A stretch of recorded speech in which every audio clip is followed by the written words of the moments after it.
സർവലോകർക്കും നന്മയേകും കാരുണ്യമായി ബേത്ലഹേമിന്റെ മാറിൽ ഒരാരോമൽ ഉണ്ണി പിറന്നല്ലോ.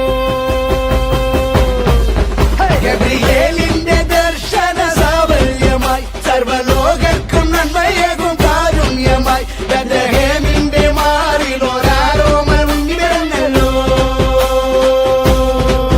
വിണ്ണിൽ താരകൾ പുഞ്ചിരി തൂകി മണ്ണിൽ ക്രോരിയ നാളങ്ങൾ പാടി അവൻ പള്ളിക്കറ്റയണിഞ്ഞിട്ട് കണ്ണും ചിമ്മി തുറന്നിട്ട് കുഞ്ഞിക്കാരിട്ടടിക്കുകയാ.